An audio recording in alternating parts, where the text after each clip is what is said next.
Boa tarde, boa noite, bom dia, de onde estiverem, o horário que estiverem assistindo.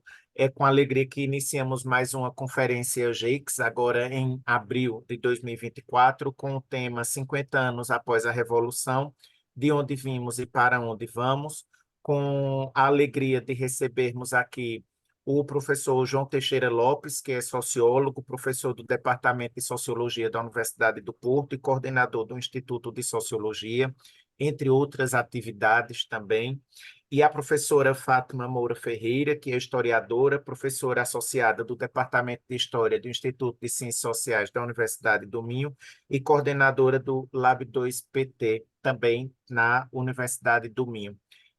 Desde já dizer que é um prazer, mais uma vez, recebê-lo e recebê-la aqui. Conheço os dois em momentos distintos, o professor João Teixeira Lopes, desde 2018, com a abertura da APS lá na Covilhã, com muita alegria naquele dia, e um evento gigante, muito bem organizado, e a professora Fátima Moura Ferreira, na Universidade do Minho, pelos corredores, naquele café, naquele bar, né, como vocês chamam, em frente ao ICS, e as discussões que ocorrem, que são muito boas e deveriam ser gravadas pelos corredores das universidades, que são papos bem, bem interessantes. Então, deixo convosco agora a mesa, eu acho que será uma mesa fantástica, uma discussão pertinente, sobretudo para os dias atuais, não é? Do que tem desses 50 anos e será que daqui a 50 anos ainda comemoraremos, não é? Diante desse cenário que nós estamos. Então, professor João Teixeira Lopes, com o senhor. Muito obrigado. Muito obrigado. Muito boa tarde, boa noite a todas e todos. É um prazer enorme estar aqui. Queria cumprimentar-vos e felicitar-vos pela iniciativa. Eu começaria por dizer, em relação ao 25 de Abril, algo que eu sou sociólogo, vou meter a foice em seara alheia, mas algo que a historiografia contemporânea já consagrou. Isto é, o 25 de Abril foi um golpe de Estado que acabou por se tornar uma revolução. Isto é, os militares que o fizeram tinham inicialmente preocupações até algo corporativas, isto é, estavam indignados com a promoção de oficiais milicianos, tinham um soldo muito baixo, estavam desgastadíssimos com a guerra colonial e fizeram a revolução também por essas razões. Embora muitos desses tivessem já ideias, mundivisões democráticas.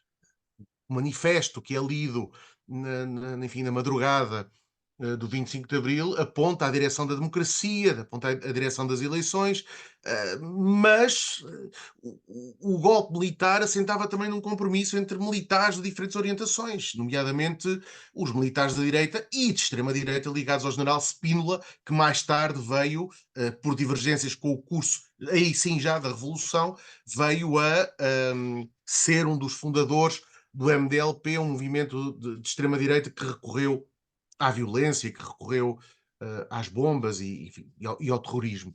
Portanto, inicialmente é um golpe militar que muito rapidamente se vai transformar em revolução. Desde logo, vocês conhecem as imagens do primeiro dia, do povo de Lisboa que sai às ruas, dos maços de tabaco distribuídos aos soldados, apesar do apelo para que as pessoas ficassem em casa, não é? Os militares pediam, enfim, para gerirem a situação, para não haver confusão. Havia uma dose de imprevisibilidade muito grande, pediram às pessoas para não saírem, as pessoas saíram. E depois, no dia 26, contra a opinião de muitos militares, os presos políticos são libertados. E são libertados todos. Havia a intenção de que os presos políticos ligados a setores militares do PCP ou de outras forças políticas não fossem libertados, foram todos libertados. E a pressão vai aumentando e vai, enfim, há um novo clímax no 1º de maio e há depois o período revolucionário onde há nacionalizações, onde há a descolonização. A questão da descolonização é da maior importância, não é? Os militares, inicialmente, embora soubessem que a guerra colonial estava perdida e era preciso encontrar uma solução, os militares não preconizam a descolonização. digamos, um dos comunicados iniciais fala da soberania pluricontinental de Portugal, ou seja, manter, evidentemente, enfim, para entrar em negociações, mas manter a realidade do Império. E, portanto, a pressão popular, a pressão social, transformou o golpe de Estado numa revolução. Isto é muito importante para se perceber o que aconteceu depois. Olhem para a vizinha Espanha e vejam como tudo foi diferente. A vizinha Espanha foi uma transição pactada entre as elites. Muito dificilmente se conseguiu que o Partido Comunista fosse legalizado e manteve-se a monarquia até hoje, que é um atavismo assinalável. Mais de metade da população em Espanha não quer a monarquia, ou pelo menos uma parte muito significativa, mais de metade não será verdade, mas uma parte muito significativa não quer a democracia. O Partido Socialista é republicano. As forças de esquerda são republicanas. Todavia ela mantém-se e, inclusivamente, sabemos como é difícil criticar o rei. Um rapper foi recentemente preso por fazer uma letra muito ácida em relação à monarquia. Portanto, há aqui um aspecto que me parece fundamental, que é este. O segundo aspecto é olharmos para essa revolução pelas diferentes perspectivas. Muita gente ainda diz hoje que dizem duas coisas que eu acho interessante rebater. Uma é a revolução teve a sua componente de horror. Não há revoluções sem uma componente de horror. Ainda hoje, os mais conservadores, ou mesmo alguns setores da esquerda, falam da Revolução Francesa criticando severamente a época do chamado terror, Robespierre e companhia. Eu relembro que a época do terror foi a época onde houve os avanços legislativos mais importantes, nomeadamente no que diz respeito à cidadania, nomeadamente no que diz respeito à instrução, na Revolução Francesa, à instrução gratuita, até ao divórcio, aos direitos das mulheres, à laicização do Estado. Nenhuma revolução para ser revolução se faz sem que alguns a achem horrível, sem que alguns se sintam incomodados com ela. E houve nacionalizações, e portanto, claro que houve incómodo. E houve saneamentos, claro que houve incómodo. A faculdade onde eu dou aulas, eu era pequenino quando foi a Revolução, sei disto porque me contam, era uma faculdade profundamente conservadora, controlada por pessoas de direita, de extrema-direita e por uns setores clericais muito conservadores. É claro que alguns deles tinham que ser saneados. Não havia outra hipótese. Cometeram-se excessos, cometem-se com certeza, mas como é que poderia ter sido de outra maneira? Não poderia ter sido de outra maneira, na minha opinião, porque havia um processo revolucionário e porque havia transformações que tinham que ser feitas. Agora entra o sociólogo, olhar para os 50 anos da Revolução como um processo de modernidade inacabada, de modernização inacabada e de modernização conservadora. O que é que eu quero dizer com modernização inacabada? Quer dizer que, como alguns colegas meus, António Firmino da Costa, Fernando Luís Machado salientam, que a Revolução acelerou muitas das dinâmicas sociais que já estavam em curso. Portugal já estava, enfim, em termos demográficos, por exemplo, havia já uma forte tendência para a introdução de comportamentos demográficos modernos, havia já uma terciarização, isto é, a população ativa estava a passar para o setor terciário, havia já uma tendência para a urbanização, alguma abertura à economia europeia, mas a Revolução alavancou essas tendências com uma intensidade ináudita. Isto é, comparemos o país dos anos 70 e comparemos o país de agora, verifiquemos como a mortalidade infantil é hoje uma das mais reduzidas do mundo. Olhemos, por exemplo, para a população portuguesa, que é uma das mais envelhecidas do mundo, o que significa, isto está relacionado, o que significa, evidentemente, por um lado, níveis de desenvolvimento elevados, por outro lado, também uma urbanização dos comportamentos, urbanização no sentido de desruralização aceleradíssima. Portugal foi dos países do mundo que desruralizou mais rapidamente e desruralizou de uma forma muito peculiar. A população passou, às vezes, quase diretamente do setor primário para o setor terciário. O setor secundário foi importante, mas nunca chegou a ser, tirando 2 anos na década de 70, nunca foi o setor da população ativa predominante. O que põe em causa modelos evolucionistas clássicos que dizem que setor primário, setor secundário, finalmente setor terciário.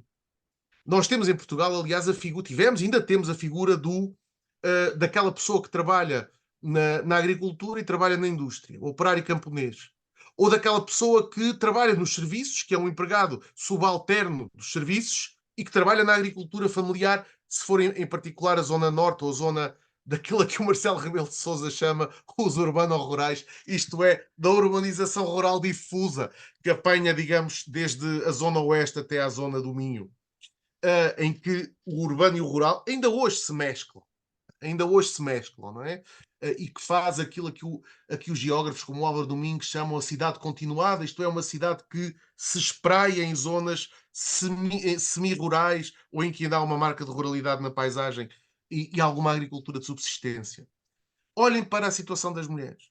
Vejam como ela se modificou radicalmente, isto é, a feminização da população ativa, a questão dos direitos das mulheres, a questão do. Vejam como Portugal, país católico, apostólico romano, conseguiu fazer, final do século XX, já início do século XXI, uma série de mudanças que só a Revolução permitiram e que tiveram resistência. Refirma a legalização do aborto, refirma a legalização do casamento gay, refirma a adoção por casais gay, refira a aprovação, embora não regulamentação, da lei da eutanásia, refirma as barrigas de aluguer. E isto foi feito num contexto em que a Igreja Católica, apesar de protestar, não conseguiu mobilizar as massas contra estas medidas. O primeiro referendo do aborto conseguiu, o segundo já não conseguiu. Olhem mais uma vez a vizinha Espanha, e estas medidas foram aplicadas com uma enorme tensão nas ruas, com manifestações, com uma agressividade muito grande. Um outro aspecto que eu gostava de. Portanto, olhemos também para o copo, meio cheio, meio vazio. Ainda há uma disparidade muito grande entre homens e mulheres. As mulheres, para as mesmas funções, recebem ainda menos de 6% que os homens. As mulheres têm uma divisão sexual das tarefas muitíssimo prejudicial. Há um estudo recente da Heloísa Perista que mostra isso. Estudo 16, 17. Isto é, elas não só trabalham muito fora de casa, como que continuam a trabalhar muito dentro de casa. Isto é, uma dupla jornada, e ainda por cima mal paga, num caso não paga de todo, e portanto ainda há aqui uma desvantagem imensa e ainda há também uma violência, uma dominação masculina muito acentuada. Vejam-se os indicadores de violência doméstica, está ali a Yolanda, que não me deixará mentir a esse respeito. E vejam aquilo que é também o lado conservador desta modernização. Isto é, nós temos, sem dúvida nenhuma, uma mutação muito grande na estrutura de classes. Como eu referi, o campesinato praticamente desaparece ou mantém-se de forma residual atrelado a outras atividades. Os operários agrícolas são hoje imigrantes, praticamente não há portugueses nessa tarefa, e aumentam as chamadas classes médias urbanas, em particular aquelas ligadas, enfim, aumentam aquelas que estão ligadas à escolarização e aumentam aquelas que continuam ligadas a níveis mais baixos de escolarização, mas agora quando dizemos mais baixos, dizemos o 12º ou até alguns cursos superiores. Não é? Esse é um outro aspecto crucial. Portugal, em final do século XX, tinha a estrutura da população, a estrutura da qualificação da população ativa assemelhava-se à da Suécia e à da Noruega 100 anos antes. 100 anos antes. Portanto, fizemos um processo de escolarização notável. Notável. Hoje, mais de metade da coorte entre os 18 e os 24 anos está no ensino superior. Claro que isto depois tem um problema grave.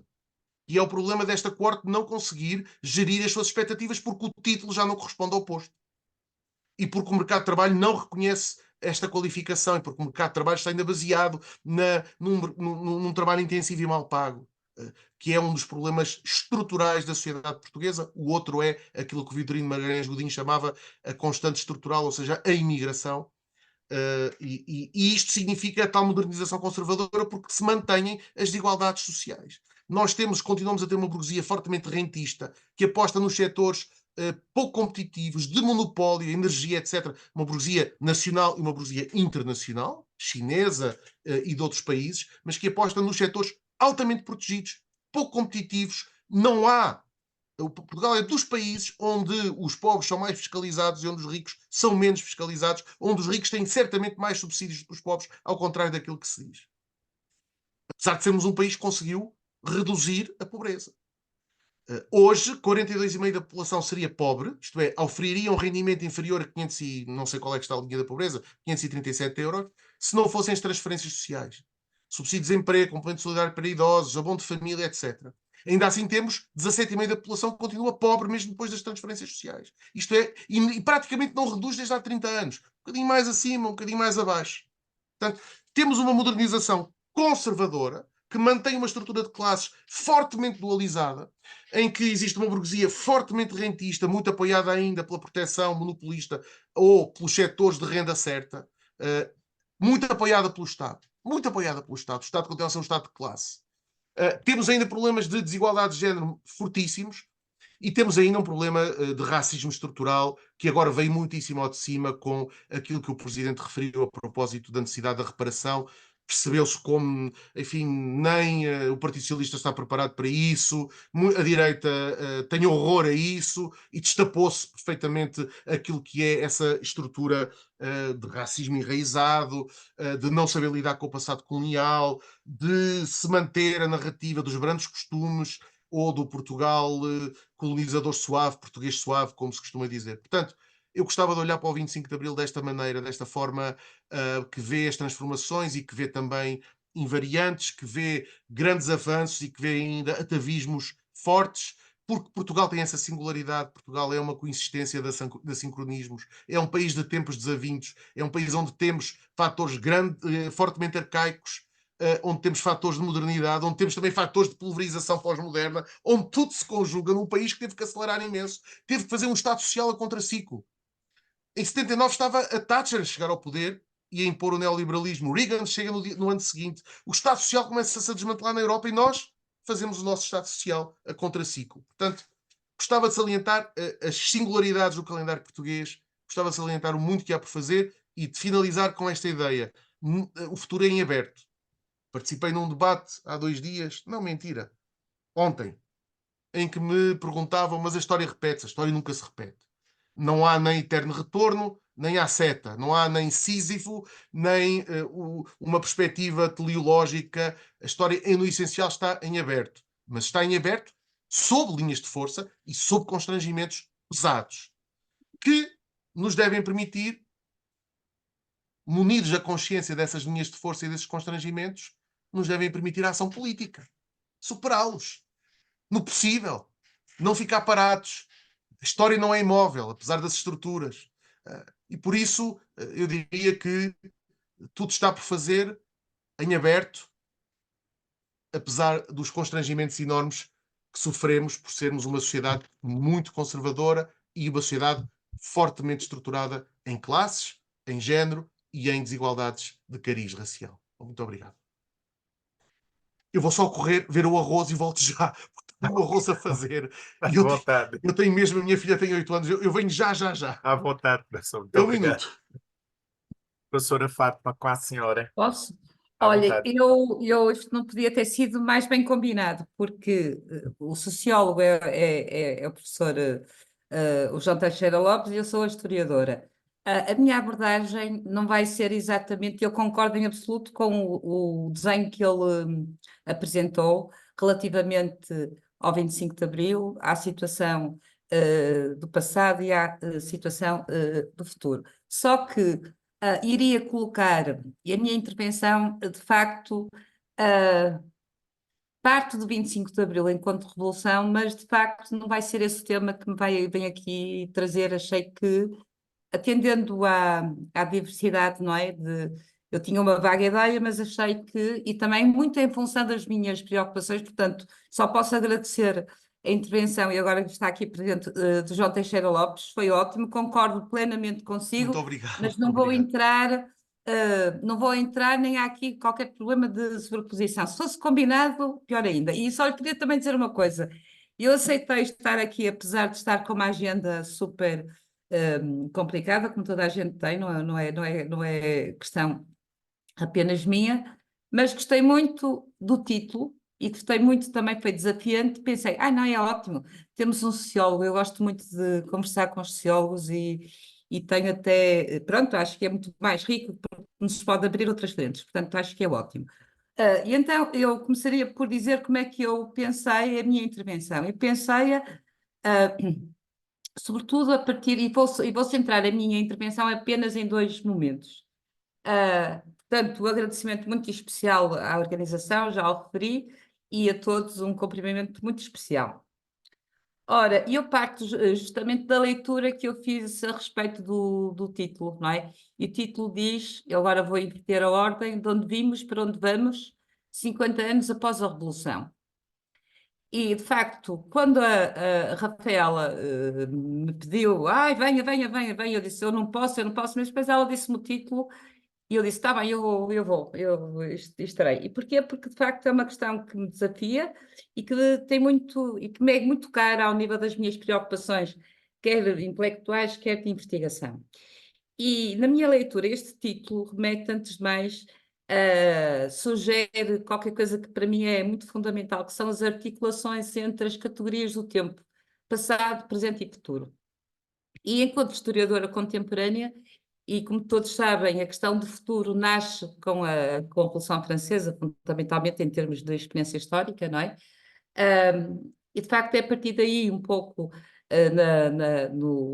na fileira iluminista e dos teóricos desde o século XVI que se começa a colocar e a equacionar a hipótese de pensar em futuros alternativos àqueles que imperam, não é? E a época contemporânea tem aí a sua singularidade, não é? Em que o futuro passa a ser pensável para além daquilo que existe. E, portanto, interessa-me e fez-me pensar a vossa questão de onde vimos, para onde vamos. Não há aqui qualquer ideia de linear, acho que não existe, o que de facto, e como ficou tão bem claro na intervenção do Teixeira Lopes, de facto, os ritmos e os cruzamentos são plurais e, de facto, há aqui processos que são muito singulares dentro de tendências que são globais. Mas o que me interessa é igualmente hoje, se houver espaço e se vocês acharem que é oportuno, pensar quais são as expectativas, os horizontes de futuro que se desenham, não numa perspectiva meramente nacional, mas sim numa perspectiva global. Eu não tenho respostas a propor relativamente ao futuro, mas aquilo que me interessa é, de facto, colocar questões relativas aos cenários de futuro que emergem, que despontam, sejam cenários que sejam traçados a traço forte, como a traço fraco, a traço mais indefinido, a outros que ainda não estão suficientemente claros e, portanto, ainda não é possível falar em cenários possíveis, mas que, de alguma forma, mais tarde se irão configurar como cenários possíveis. Também gostaria de partilhar aqui qualquer coisa que não é muito comum entre os historiadores, mas que eu partilho e que tenho uma grande convicção. De facto, eu vejo sempre a perspectiva futuro como um espaço que está aberto à reinvenção criativa e, portanto, acredito que o futuro é também um espaço potencial de inovação para além daquilo que o passado nos mostra, mais recente ou menos recente, mas que há outras expectativas que podem vir a afirmar-se independentemente do peso dos grandes quadros. E então penso que por tudo isto é necessário olhar o passado de uma forma extremamente crítica e, portanto, rejeito muito a ideia de que os usos vários de que o passado é alvo hoje e em contextos múltiplos, como todos conhecemos, e não vou aqui citá-los, porque continuamos a olhar muito o passado como uma projeção cristalizada de futuros particulares, são futuros frequentemente que são pensados a partir de campos de interesses e, por conseguinte, a história aqui é simplesmente usada como um instrumento para legitimar ou rejeitar cenários de mudança. E então pergunto porque fará sentido eu centrar a minha intervenção na questão do conceito de revolução, da ideia de revolução. Há aqui uma clara ligação à questão histórica do 25 de Abril. O 25 de Abril foi, de facto, uma revolução social e que transcendeu as expectativas dos seus promotores do golpe militar. Portanto, a dada altura, o que aconteceu não era previsível e é muito interessante, regra geral, estuda-se muito pouco aquilo que acabou por ser excluído do campo vitorioso, não é? Estuda-se fundamentalmente a tendência que é dominante, mas é muito interessante ver como outras soluções estavam em jogo, mas que acabaram por ser eliminadas. Mas é interessante porque nos permite visualizar como todo o passado e como igualmente o presente e o próprio futuro são jogos de processos em que intervêm variáveis múltiplas. Então, depois desta primeira interpelação a propósito do título, eu iria me centrar, e não vou propriamente entrar aqui em grandes desenvolvimentos, mas interessa-me pensar o conceito de revolução, pensar igualmente qual foi o impacto da Revolução de 74 à escala do mundo de então, pensar é outra questão que gostaria muito de vos ouvir, porque são de outra geração e, por conseguinte, são outros olhares que importa aqui também cruzar, que tem a ver com a ideia de que até que ponto hoje o conceito de revolução continua a ser operativo, isto é, continua a ser um conceito suscetível de criar dinâmicas de mudança socio-histórica, ou que, pelo contrário, é resultado da conjuntura aberta pela queda do Muro de Berlim e a desagregação da União Soviética, potenciada em larga medida pelo combate ideológico entre as diferentes direitas e as diferentes esquerdas, acabou por se tornar um conceito pouco operativo hoje. Ora, passaria agora só a apontar porque é que isto para mim é relevante. É relevante porque pensar, e eu como historiadora contemporânea, eu olho o conceito de revolução em dois grandes momentos, o momento da Revolução Francesa e o momento da Revolução no século XX, e que são duas realidades diferentes, mas é muito interessante, porque nós tendemos a olhar o conceito de revolução numa perspectiva do campo da esquerda, mas igualmente o período entre guerras utilizou o conceito de revolução como máxima de um projeto totalitário que visava instaurar uma nova ordem social, política, etc. E, portanto, isto também é muito, muito revelador, não é, da crucialidade do conceito da revolução no século XIX, XX, e então hoje vale a pena, em pleno século XXI, perguntar, independentemente, eu não falo da realidade, falo mesmo em campo teórico, e se não é a revolução que se afigura como conceito operativo, que outros cenários é que vocês, agora dirijo-vos a questão, como é que conseguem conceber a mudança e os processos de mudança em termos de construção de cenários alternativos. De facto, isto vale a pena ser pensado. Da minha investigação, e agora vou colocar, porque estou neste momento a coordenar um projeto que tem por título, e vou ter que ler, porque é um título, acho que a mancha é bastante, diz: As imagens e as coisas, agitação e propaganda em tempos de Guerra Fria e a Revolução Africana, Portugal, SPAOP, e vai até as balizas são 61, 91.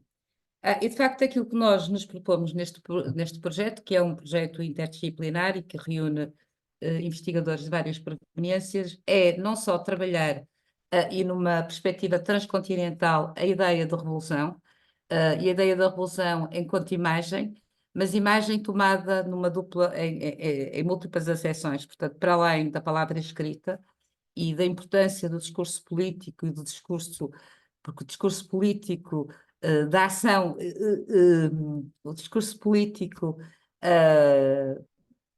estimula sempre a questão da ação, da mobilização, da intervenção, da mudança e de alguma forma espalha concepções de sociedade particulares.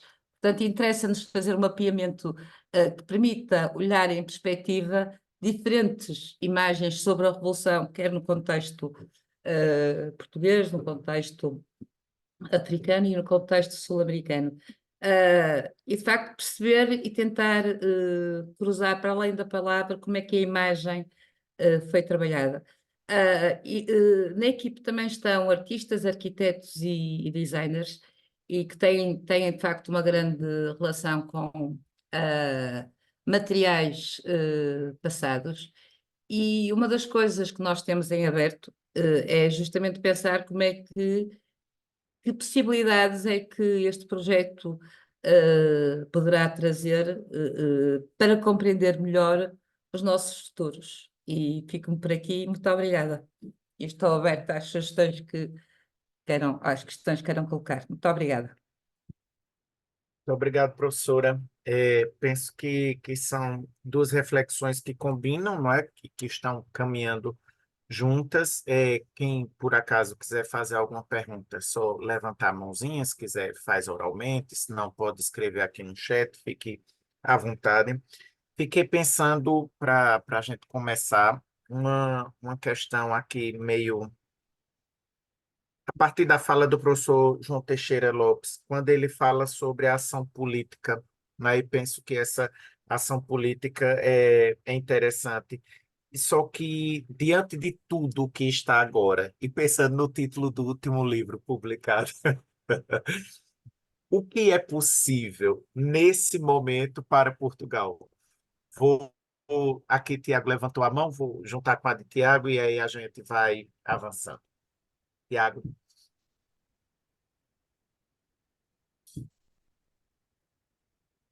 Se saiu, se voltou. Enfim, pronto. E a professora Fátima faz uma reflexão sobre a questão de revolução, né, o conceito de revolução e essa mudança desse conceito de revolução. Penso que o professor João Teixeira Lopes fez um balanço que eu acho interessante também. Ele fez o saldo, não é, da Revolução, do acontecido de abril de 74 para hoje, dos avanços ou não avanços, dos avanços acanhados ou não, e desse processo. E eu penso que nesse sentido, e aí vai também com o conceito que a professora trouxe da ideia de revolução social, né? Foi colocada para o país e do quanto houve algum nível de avanço, mas também esses avanços representam hoje várias interrogações, não é? Quando o nível de escolarização da sociedade aumenta e a questão empregatícia não aumenta concomitantemente a essa questão, a questão do processo de imigração, não é? Para o país. E aqui tem aqui Daniel que escreve. Agradeço pelas apresentações anteriores, foi muito interessante. Mesmo que esse tema tenha sido abordado, gostaria de entender melhor como os desafios enfrentados pelas mulheres durante a Revolução de 25 de Abril continuam a ressoar na sociedade portuguesa contemporânea. Em que medida as lutas e conquistas das mulheres naquele período mudaram a perspectiva de gênero e a busca pela igualdade nos dias de hoje.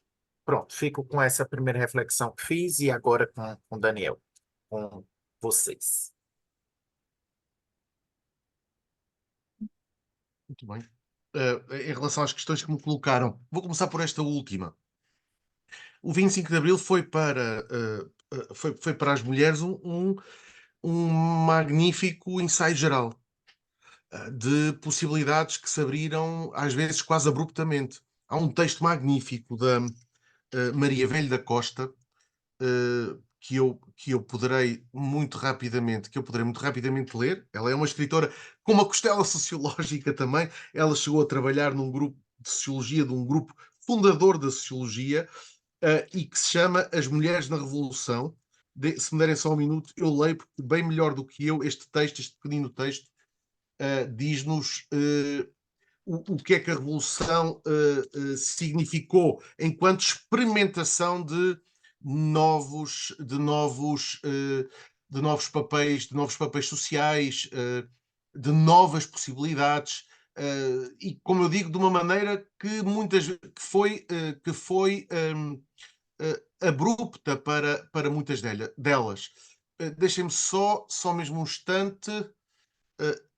É um texto magnífico, eu gosto imenso de ler, que aliás li na minha aula no dia 24 de Abril, como forma de homenagear precisamente. Ora, onde é que está? Está aqui. Por acaso não estou a encontrar. Está aqui, agora sim, agora sim.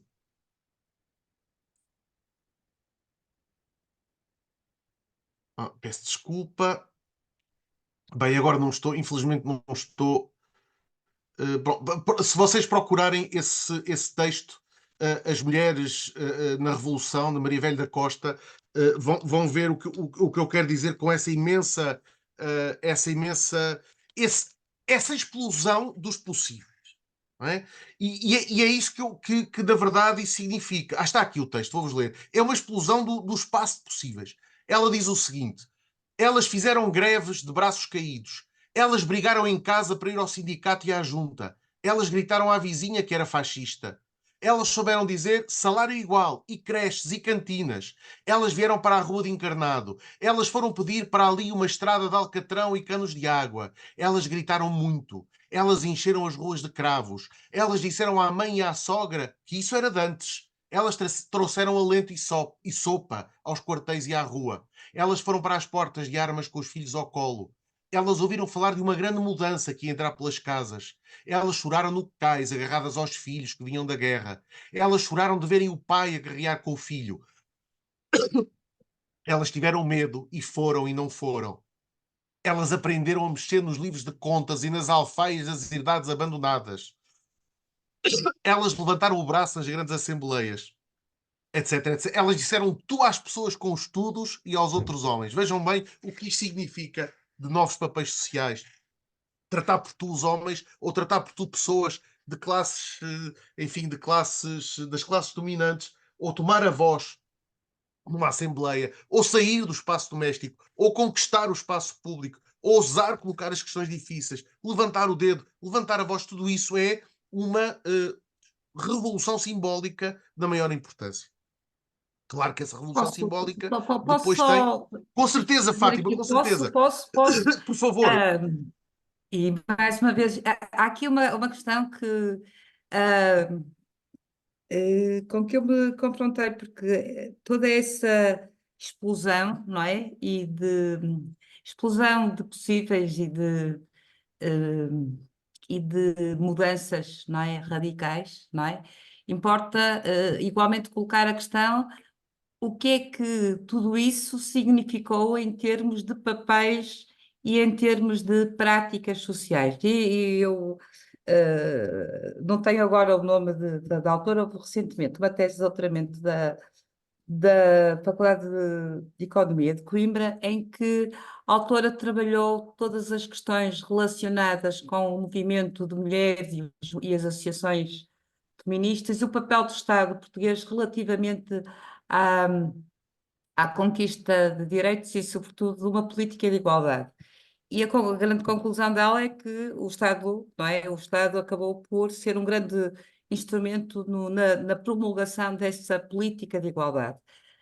A minha grande questão é que, independentemente da legislação que nós temos hoje, não é? Que é por demais conhecida, persistem grandes resistências a uma plena igualdade de papéis e de condições entre homem e mulher hoje em diferentes parâmetros, quer dizer, basta pensar na questão profissional, mas igualmente em contexto familiar, ainda que entre as gerações mais jovens despontem de facto sinais contrários, mas acho que ao nível das práticas, todo este momento de explosão depois também entrou num certo refluxo, justamente É verdade que porque sim. não é? Portanto, É e verdade. é fundamental não o esquecer, porque O Sérgio falou na questão de género, e é importante, e todos sabemos, não é?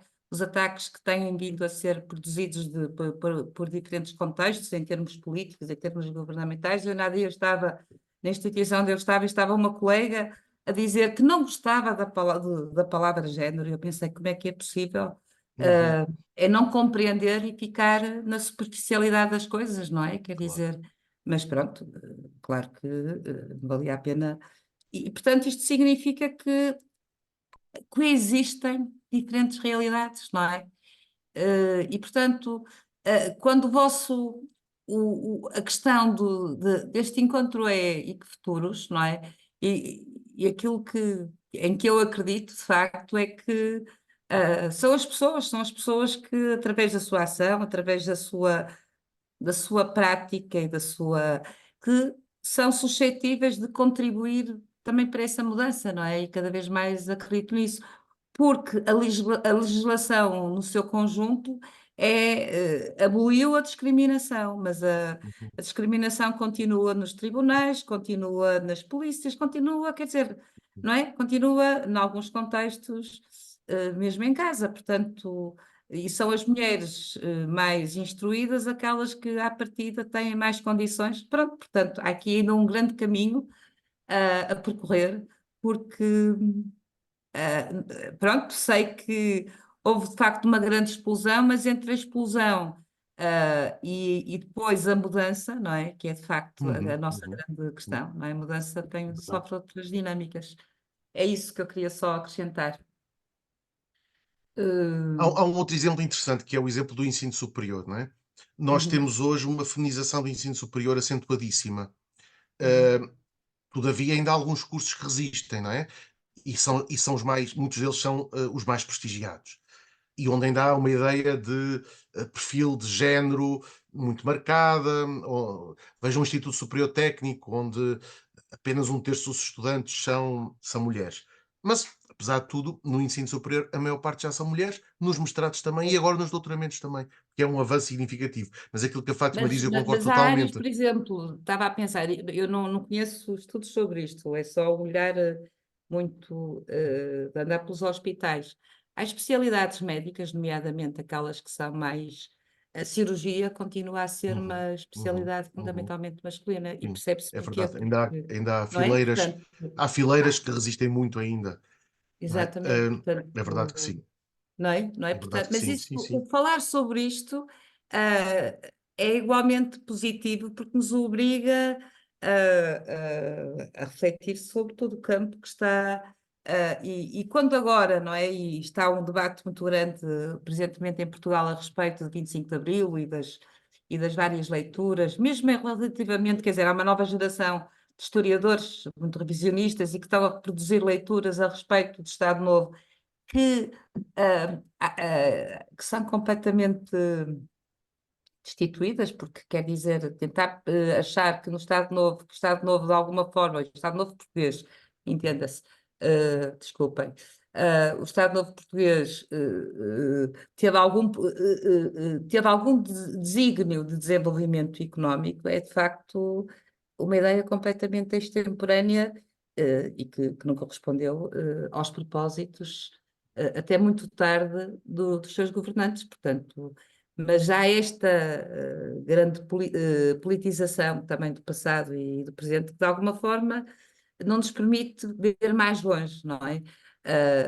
E é pena Uhum, porque, uhum. porque no campo das mulheres, e é um campo que, apesar desta leitura um bocadinho menos otimista que eu realizei, acho que a mudança é abismal, não é abismal, mas há ainda muita coisa a percorrer. Uh, o Tiago está a querer fazer uma O pergunta. Tiago está ali, com a mãozinha está. Tá. Sim, sim. Obrigado.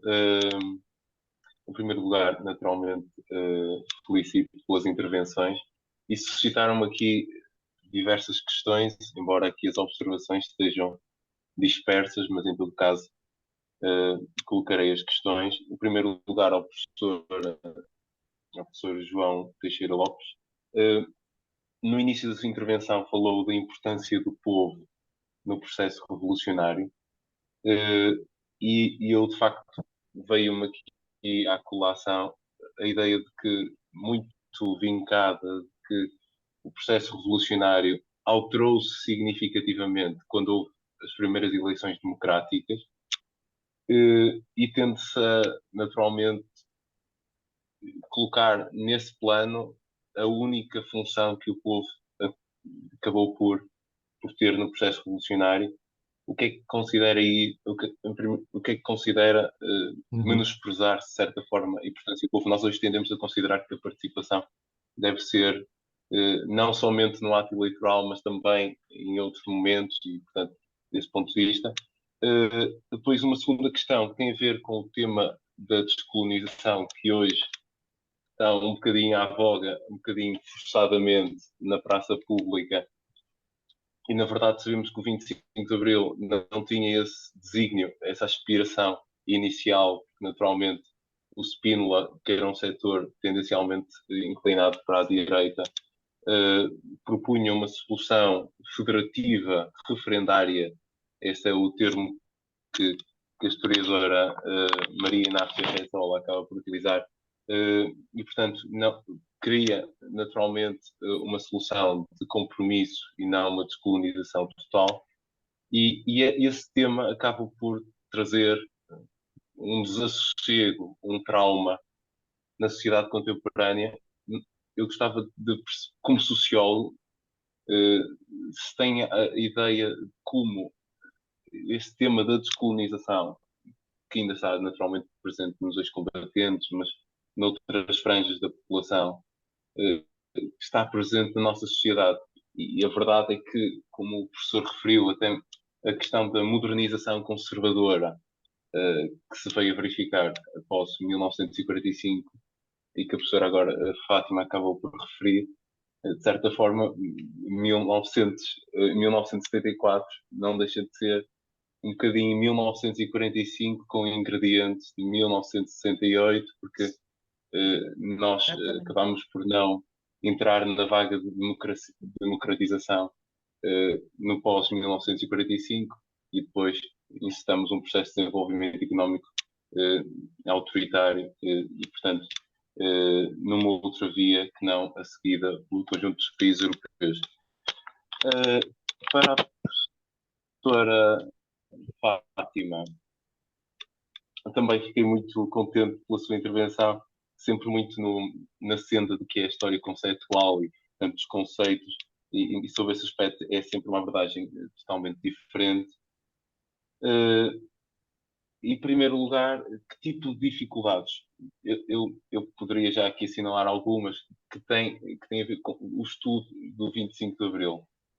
Existe uma proximidade temporal, ainda a meu ver, um bocadinho significativa, ou seja, ainda é muito curta essa proximidade temporal, e, portanto, ainda inquina alguns estudos que têm a ver com da historiografia portuguesa acerca de 25 de Abril, e, para além do mais de alguns historiadores e sociólogos terem se envolvido diretamente nos acontecimentos revolucionários, gostava de saber se considera que estas abordagens mais revisionistas já têm algum grau de confiabilidade, já conseguem fazer um distanciamento suficiente em relação ao período de 25 de Abril, porque naturalmente muitos arquivos só foram abertos há pouco tempo, o arquivo da PIDE só foi aberto há pouco tempo, e muitos outros arquivos, e portanto ainda haverá muitas abordagens a fazer acerca de 25 de Abril. Depois, como acabou por pensar o futuro e os processos de mudança, veio mais aí exatamente a questão da conjugação entre a legitimidade eleitoral e a legitimidade revolucionária.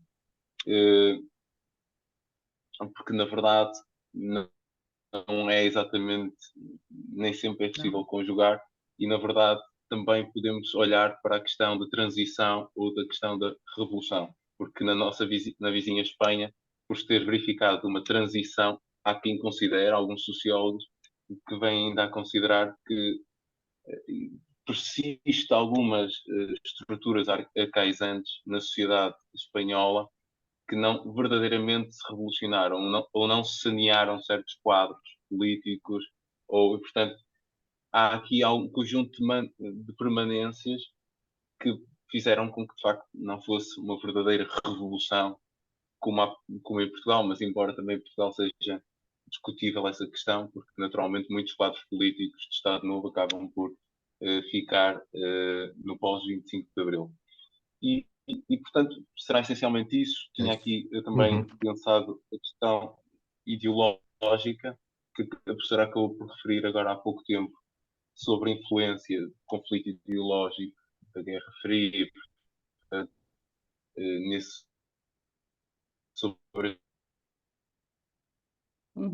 esse aspecto Estou a deixar de ouvir. de facto muito significativo, porque Portugal foi vista, o último, a possibilidade de ver esse aspecto. Pronto, obrigado pelas intervenções. Obrigado.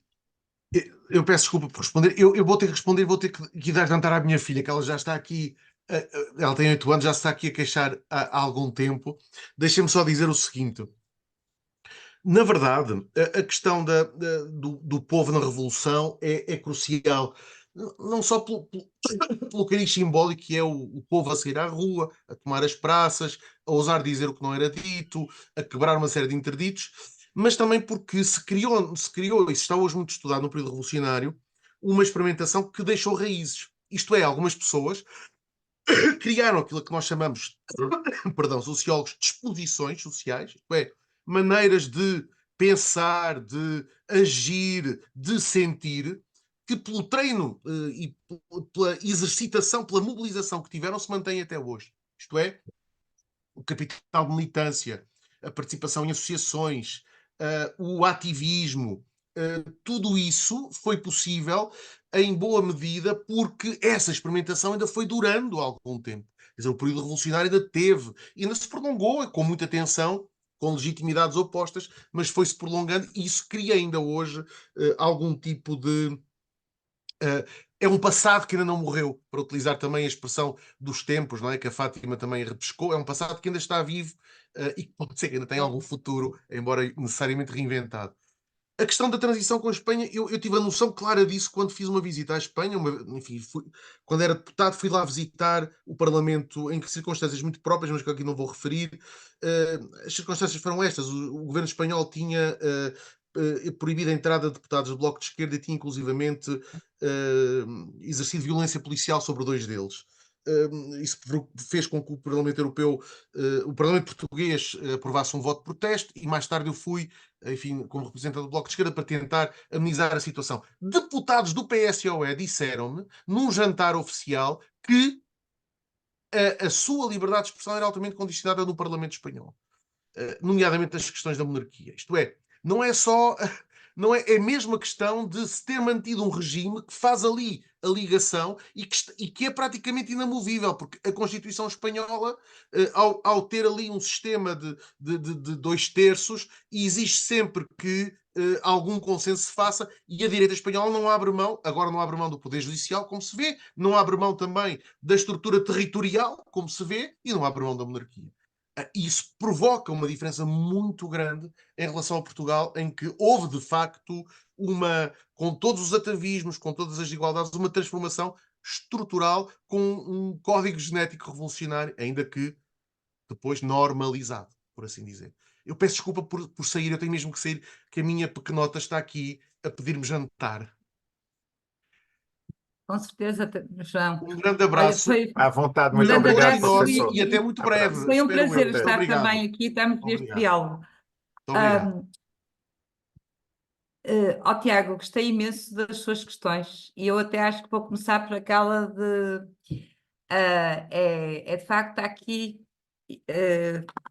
há uma questão que de facto é complicada, é que falou da questão da distância. Eu acho que é fundamental, é das coisas que para mim e na minha prática, que não é muito habitual, mas eu só consigo fazer investigação mesmo focando-me num campo, estudar o campo adversário, porque é a única forma de entender as coisas. E levantou uma questão que eu acho que é uma questão que está ainda muito aberta, não é? A questão da descolonização e a questão dos retornados, porque as pessoas esquecem como é que a imensidão de população que veio das ex-colónias foi reintegrada, e há estudos que mostram, e foram processos muito mais positivos comparativamente ao caso francês, por exemplo, mas ainda hoje persistem. Eu no ano passado fiz no ano passado, não, há 2 anos, uma grande exposição, e que era sobre a questão colonial, e em que trabalhava um espólio fotográfico da grande companhia, da joia da coroa do colonialismo português. E foi muito importante, e tinha também, além da fotografia colonial, estavam obras de artistas pós-coloniais, na sua maioria africanos, que dialogavam com a fotografia. Porquê é que eu estou a falar disto? Porque a grande questão é que as pessoas, não é, que não são académicas, que não são investigadoras, tendem a ler a realidade muito em função da sua experiência, das suas memórias, etc, etc, não é? E, portanto, aqui raramente se colocam na perspectiva do outro. Isto é, não se trata apenas de saber se o 25 de Abril e se os militares conduziram de uma forma mais ou menos correta a questão da descolonização. A questão é que Portugal foi o último império a cair historicamente. Isto é fundamental, quer dizer, pouco importa, porque para além das vontades múltiplas, dos desígnios múltiplos que aqueles que dirigiram 25 de Abril poderiam alimentar relativamente ao Império, há qualquer coisa que era incontornável, que era o desejo de independência por parte dos antigos territórios coloniais. E há outra coisa que também é central, é que todo o ambiente internacional era favorável à causa independentista. Portanto, colocando a questão neste patamar, percebe-se o quanto é redutor falar na perspectiva meramente pessoal daquele que foi obrigado a abandonar, a sair, a deixar lá os seus bens, etc, etc, etc. Quer dizer, há processos históricos que estão muito para além. E aquilo que eu, enquanto historiadora, e sou uma historiadora que pauto muito a minha investigação, no sentido de não me acantonar a nenhum campo, não me interessa, quer dizer, há uma coisa que para mim é fundamental, é que há todo um trabalho junto à sociedade que tem que ser produzido, e aí eu acho que os historiadores têm trabalhado mal, já tenho dito isso várias vezes em reuniões de contemporaneistas, quer dizer, pouco importa se as coisas não chegam e não são trabalhadas pelas comunidades e pela sociedade. É aquilo que um sociólogo alemão fala, que eu acho que é fundamental, e é por isso que a investigação, todo o conhecimento, independentemente da sua área, é fundamental. É enquanto estímulo à reflexão crítica por parte das pessoas. E isso é que é importante. As pessoas não necessitam de ser ensinadas, isto é, não necessitam que seja dada uma versão dos acontecimentos. Não, elas têm que ter elementos para pensar criticamente e avaliar as situações de outra maneira. E isso é muito importante se nós também pensarmos o conhecimento, a investigação, não como uma agenda pré-definida de imposição de determinados valores, práticas, etc., mas fundamentalmente como meio de estimular a reflexão crítica. Isto é essencial.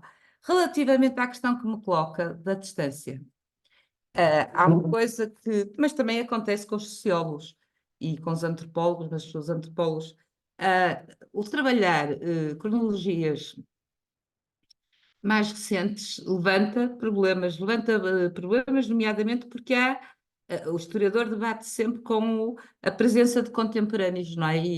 E mesmo pessoas e é muito frequente vermos pessoas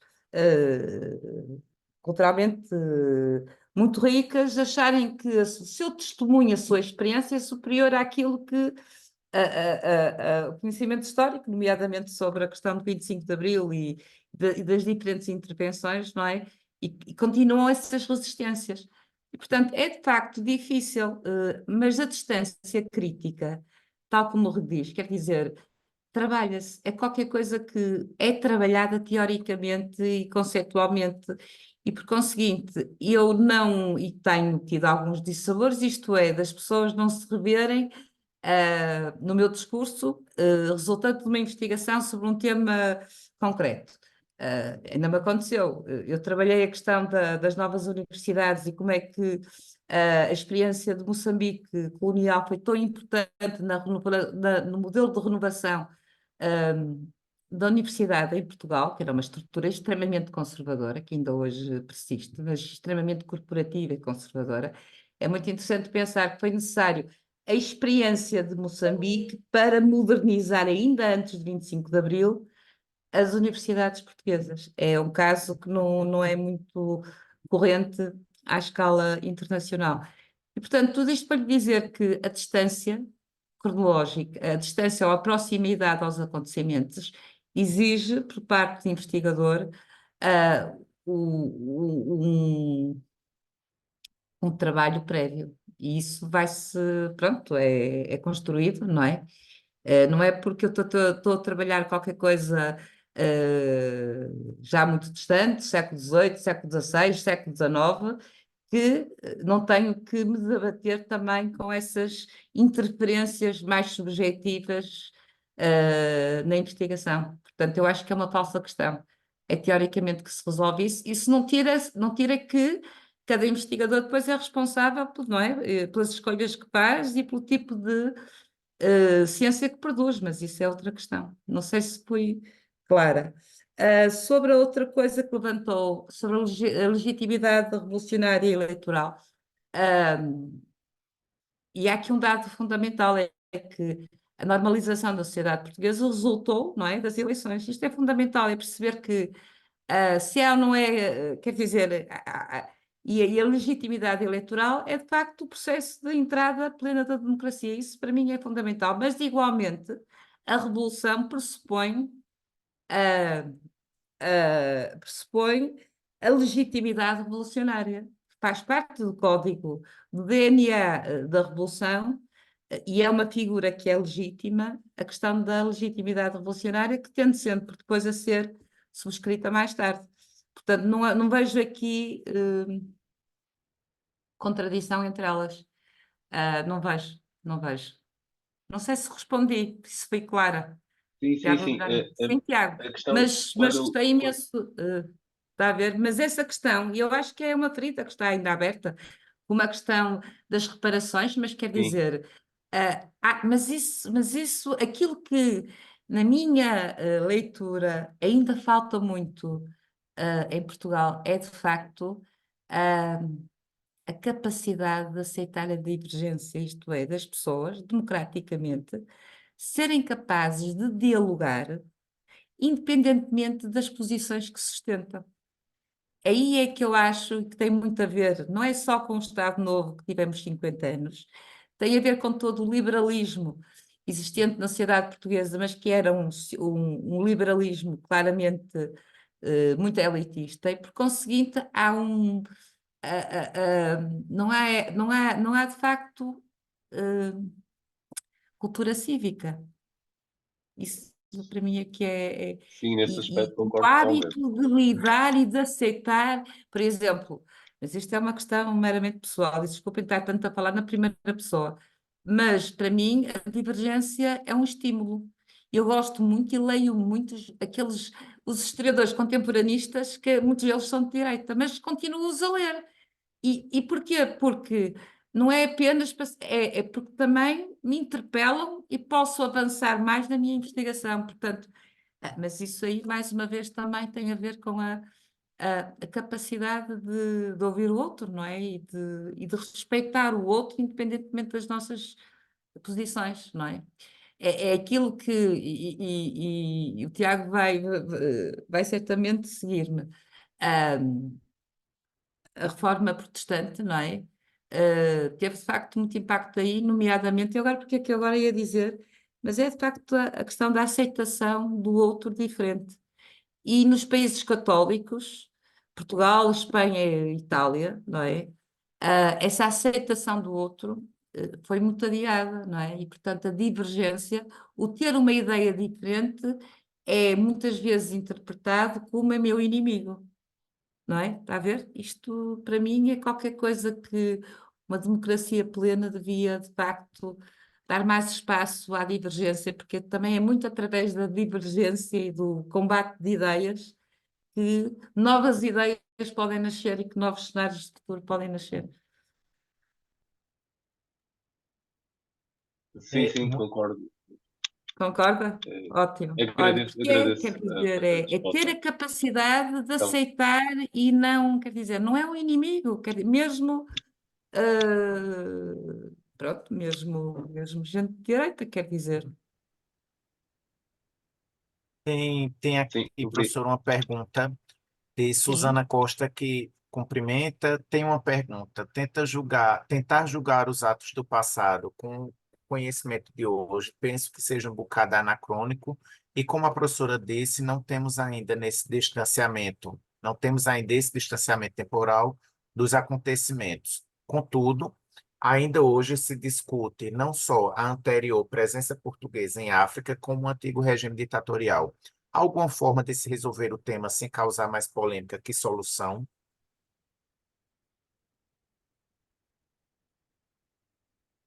Portanto, se bem entendi, a questão é possível, é possível, portanto, se eu bem entendi a questão, tinha a ver com a existência do Império Colonial, com as características do Império Colonial português, não é? E a outra questão tinha a ver com as A visões. presença do... É, aí, aqui já... coisinha, pera, rápido. É, ainda se discute não só a anterior presença portuguesa em África, como o antigo regime ditatorial. Há alguma forma de se resolver o tema sem causar mais polêmica que solução? Ah, eu acho que há uma coisa que é fundamental, que é, de facto, as pessoas ah, terem espaço a ser-lhes disponibilizada informação, não é? Informação que lhes permita, elas próprias, uh, reformularem e estarem mais bem documentadas para pensar as coisas.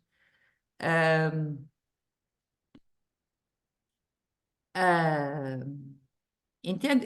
É basicamente isto, quer dizer, relativamente ao Império, não é? O Império tem a sua origem no século XV, certo? Remota, mas o Império contemporâneo tem características muito diferentes da experiência colonial anterior, não é? E o colonialismo contemporâneo foi muito mais agressivo e invasivo comparativamente a outras formas de dominação colonial. É importante que se note, porque basta lembrar que em finais do século XIX o colonialismo europeu tinha instrumentos que lhe permitiam uma dominação e um controle, e esses instrumentos radicavam todos nas diferentes ciências, não é? Desde a geografia, quer dizer, as diferentes ciências que serviam e que permitiam formas de dominação muito mais intensas, não é? Por isso mesmo, na literatura pós-colonial se fala na necessidade de libertar antes de mais as mentes. É a mesma coisa, não é? Como nós há bocadinho nos referíamos sobre mudou muito a condição da mulher, certamente que sim, mas está longe de corresponder àquele cenário idílico. Porquê? Porque tudo o que a dominação fica incorporada nas mentes, nos corpos, não é? Como vocês sabem, portanto, é muito mais difícil de batalhar com isso. Eu acho que a polémica, nós temos medo da polémica. Não temos que ter medo da polémica, nós temos é que procurar, não é procurar, acho que é fundamental, é de facto as pessoas serem capazes de se ouvir e de avaliarem a justeza dos argumentos. Ah, Agora, acho que é mais importante as pessoas estarem a discutir, mesmo que seja de forma polémica, as coisas, de que estarem completamente alheadas e sem qualquer eh, e sem qualquer interesse no seu passado. Outra coisa que eu acho que é muito importante, a descolonização, não é? Está também a ser comemorada proximamente. É muito importante frisar que, num primeiro momento, na sequência das independências africanas, a maioria dos países distanciaram-se da antiga metrópole, não é? Hoje em dia as relações são diferentes. Também é preciso um tempo para cicatrizar algumas feridas. Claro que é preciso um tempo para as feridas serem cicatrizadas. A polémica em si só se resolve com mais conhecimento e, sobretudo, que é qualquer coisa que eu acho que é, e nesse sentido eu sou muito anti uma ciência, uma ciência que seja ativista, porque eu acho que as pessoas têm que ser respeitadas e as pessoas são capazes de pensar por elas, desde que lhes sejam dados os instrumentos que lhes permitam pensar e reformular as ideias. Portanto, pronto, não acho que a polémica em si, agora, há muita falta de informação. Ainda hoje fui arranjar e falou-me uma fulana e disse: mas isso aqui, o que é aquilo das reparações? Está a gerar uma polémica, eu não sei o que era, uma jovem de seus 30 e tal anos, e pronto, portanto, há também aqui muito desconhecimento e muitas vezes os políticos são muito herméticos e não permitem, não é, uma partilha de informação mais clara, permite aos outros também formularem as suas opiniões. Muito bem, muito bem. Professora, agradeço muito sua participação. Penso que são reflexões que são deixadas e pontuadas e assinaladas interessantíssimas. Sabemos do seu horário, então estamos finalizando por aqui mais uma conferência do GEICS, já convidando para a próxima, do final do próximo mês, e encontraremos-nos em outros momentos. Muito obrigado. Obrigada a todos e foi mesmo um prazer estar convosco. Espero não Igualmente. vos ter cansado muito. Muito De jeito obrigada. Deus nenhum. Muito então. obrigado. Deus Até então. mais. Fiquem bem. Deus. Igualmente. Deus.